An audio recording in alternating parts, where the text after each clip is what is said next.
A Revolução Russa marcou a humanidade, mas para entender melhor, acompanhe o vídeo. No início do século XX, a Rússia estava extremamente atrasada, vivendo de uma forma quase feudal, praticamente um país rural, onde a concentração era de 80% na agricultura. Enquanto isso, o resto da Europa já estava adiantada no processo industrial. Os trabalhadores viviam em pobreza extrema, pagando impostos super altos para manter o sistema de czar Nicolau II, que tinha poder absoluto, sem ninguém para o parar. A sua família já estava no poder há mais de 300 anos, gerando uma dinastia gigante, de uma família que fazia de tudo para estar no poder. Em 1890, czar cansa de ficar para trás e decide começar a transição do rural para o industrial, o que acabou sendo rápida e desorganizada. Além disso, o sistema de czar usava muito dinheiro em guerras. Em 1905, revoltados com as condições que viviam, o povo decidiu se manifestar na frente do Palácio de Inverno, onde iam entregar uma carta de reivindicação por melhores condições de trabalho. Mas o que era para ser um domingo legal virou um desastre. A Guarda Real fuzilou milhares de manifestantes, que deu a ordem ainda é uma polêmica. O massacre ficou conhecido como Domingo Sangrento. Em outubro, para amenizar o caos, Nicolau propôs as leis fundamentais e a Duma. Essa medida acalmou o povo por um tempo, mas com a chegada da Primeira Guerra Mundial em 1914, eles se agitaram novamente. O exército russo não tinha nenhuma preparação para ir à guerra ao lado da Tríplice Entente. Os russos foram derrotados todas as vezes, porque os alimentos e materiais estavam voltados para os soldados. A população entrou em uma crise de abastecimento, mais fome e mais inflação. Com a Rússia em extrema miséria e a crise, o povo viu o comunismo como a forma de resolver o problema. Resumindo, o comunismo, uma doutrina política e econômica com o objetivo de dar fim às lutas de classe e promover a igualdade social, por meio do fim da propriedade privada e a coletivização dos meios de produção. Na Rússia, estava se movimentando um grupo que se pautava nessas ideias, o Partido Operário Democrata Russo, o POSDR, sob a liderança de Vladimir Lenin. Porém, dentro do POSDR, o pessoal ainda tinha ideias muito diferentes, por isso dividiram entre os mencheviques e os bolcheviques.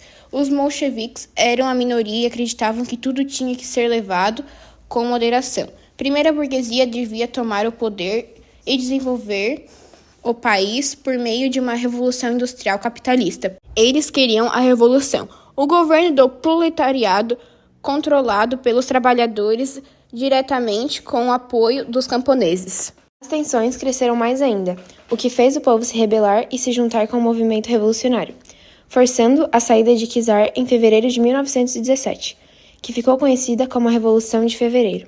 Assim foi formado o governo provisório, onde o parlamento de maioria burguesa assumiu. Nessa época, eles estavam promovendo poucas participações políticas dos sovietes, que eram conselhos operários ao redor da Rússia. Porém, as ações políticas da manutenção do país foram um desastre. Eles não entenderam o principal pedido do povo.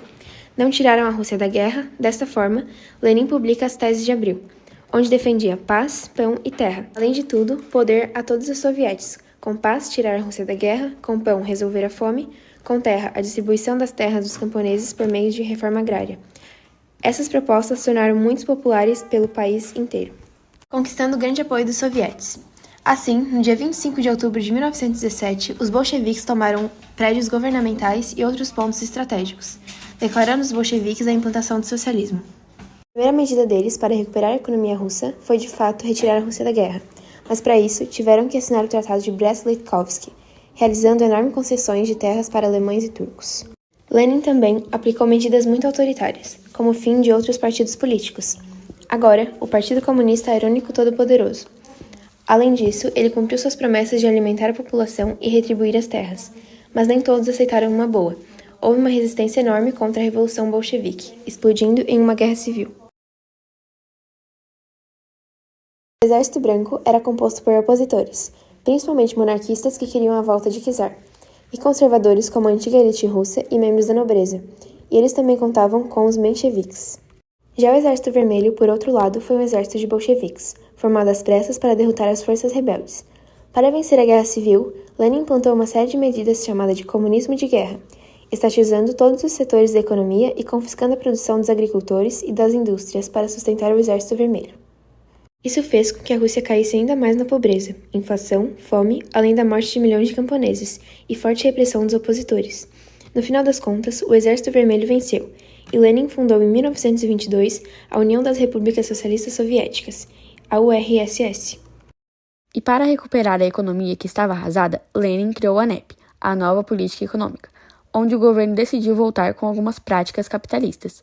Isso permitiu a entrada de capital estrangeiro, investimentos em empresas privadas no setor do comércio e liberdade para os camponeses de comerciar parte de sua produção. A NEP foi uma medida desesperada da União Soviética para recuperar suas forças, principalmente aumentando a produção agrícola do país e alimentando o povo. Em 1924, Lenin morre sob circunstâncias muito suspeitas, dando um vácuo no poder em uma polêmica de quem seria seu sucessor.